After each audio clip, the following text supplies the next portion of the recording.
नमस्कार दोस्तों, मेरे चैनल पर आपका स्वागत है। मेरी कहानी आज आपसी सद्भाव। प्राचीन काल में एक नदी के किनारे बसा नगर व्यापार का केंद्र था। फिर आए उस नगर के बुरे दिन। जब एक वर्ष भारी वर्षा हुई, नदी ने अपना रास्ता बदल दिया। लोगों के लिए पीने का पानी न रहा और देखते ही देखते नगर वीरान हो गया। अब वह जगह केवल चूहों के लायक रह गई। चारों ओर चूहे ही चूहे नजर आने लगे। चूहों का पूरा साम्राज्य ही स्थापित हो गया। चूहों के उस साम्राज्य का राजा बना मूसक राज चूहा। चूहों का भाग्य देखो, उनके बसने के बाद नगर के बाहर जमीन से एक पानी का स्रोत फूट पड़ा और वह एक बड़ा जलाशय बन गया। नगर से कुछ ही दूर एक घना जंगल था। जंगल में अनगिनत हाथी रहते थे। उनका राजा गजराज नामक एक विशाल हाथी था। उस जंगल क्षेत्र में भयानक सूखा पड़ा। जीव जंतु पानी की तलाश में इधर उधर मारे फिरने लगे। भारी भरकम शरीर वाले हाथियों की तो दुर्दशा हो गई।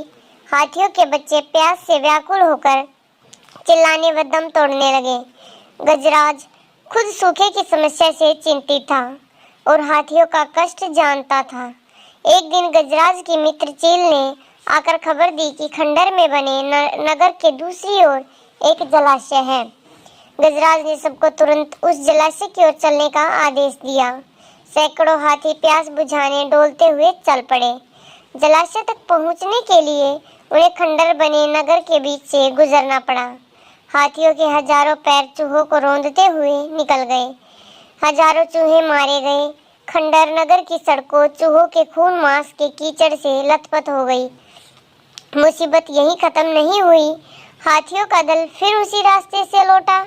हाथी रोज उसी मार्ग से पानी पीने जाने लगे। काफी सोचने विचारने के बाद मूसक राज के मंत्रियों ने कहा, महाराज, आपको ही जाकर गजराज से बात करनी चाहिए। वह दयालु हाथी है। मूसक राज हाथियों के वन में गया। एक बड़े पेड़ के नीचे गजराज खड़ा था। मूसक राज उसके सामने के बड़े पत्थर के ऊपर चढ़ा और गजराज को नमस्कार करके बोला। गजराज को मूसक राज का नमस्कार। हे महान हाथी, मैं एक निवेदन करना चाहता हूँ। आवाज गजराज के कानों तक नहीं पहुँच रही थी। दयालु गजराज उसकी बात सुनने के लिए नीचे बैठ गया और अपना एक कान पत्थर पर चढ़े मूसक राज के निकट ले जाकर बोला, नन्हे मियाँ, आप कुछ कह रहे थे, कृपया फिर से कहिए। मूसक राज बोला, हे गजराज, मुझे चूहा कहते हैं। हम बड़ी संख्या में खंडर नगरी में रहते हैं। मैं उनका मूसक राज हूँ। आपके हाथी रोज जलाशय तक जाने के लिए नगरी के बीच से गुजरते हैं।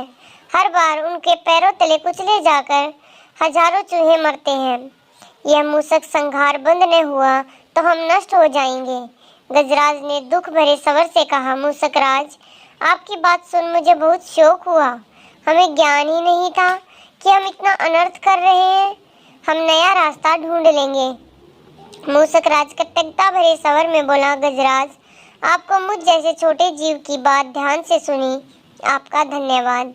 गजराज, कभी हमारी जरूरत पड़े तो याद जरूर कीजिएगा। गजराज ने सोचा कि यह नन्हा जीव हमारे किसी काम क्या आएगा, सो उसने केवल मुस्कुराकर मूसक राज को विदा किया। कुछ दिन बाद पड़ोसी देश के राजा ने सेना को मजबूत बनाने के लिए उसमें हाथी शामिल करने का निर्णय लिया। राजा के लोग हाथी पकड़ने आए। जंगल में आकर वे चुपचाप कई प्रकार के जाल बिछाकर चले जाते हैं। सैकड़ों हाथी पकड़ लिए गए। एक रात हाथियों के पकड़े जाने से चिंतित गजराज जंगल में घूम रहे थे कि उनका पैर सूखी पत्तियों के नीचे छल से दबा कर रखे रस्सी के फंदे में फंस जाता है। जैसे ही गजराज ने पैर आगे बढ़ाया, रस्सा कस गया। रस्से का दूसरा सिरा एक पेड़ के मोटे तने से मजबूती से बंधा था। गजराज चिंघाड़ने लगा। उसने अपने सेवक को पुकार कर, लेकिन कोई नहीं आया। कौन फंदे में फंसे हाथी के निकट आएगा? एक युवा जंगली भैंसा गजराज का बहुत आदर करता था। जब वह भैंसा छोटा था तो एक बार वह एक गड्ढे में जा गिरा था। उसकी चिल्लाहट सुनकर गजराज ने उसकी जान बचाई थी। चिंगाड़ सुनकर वह दौड़ा और फंदे में फंसे गजराज के पास पहुंचा। गजराज की हालत देखकर बहुत धक्का लगा। वह चीखा, ये कैसा अन्याय है गजराज, बताइए क्या करूं? मैं आपको छुड़ाने के लिए अपनी जान भी दे सकता हूं। गजराज बोले, बेटा तुम बस दौड़कर खंडर नगरी जाओ और चूहों के राजा मूसक राजा को सारा हाल बताना। उसने कहा कि मेरी सारी आस टूट चुकी है। भैंसा अपनी पूरी शक्ति से दौड़ा दौड़ा मूसक राज के पास गया और सारी बातें बताई। मूसक राज तुरंत अपने 20-30 सैनिकों के साथ भैंसे की पीठ पर बैठा और वह शीघ्र ही गजराज के पास पहुंचे। चूहे भैंसे की पीठ पर से कूदकर फंदे की रस्सी कुतरने लगे।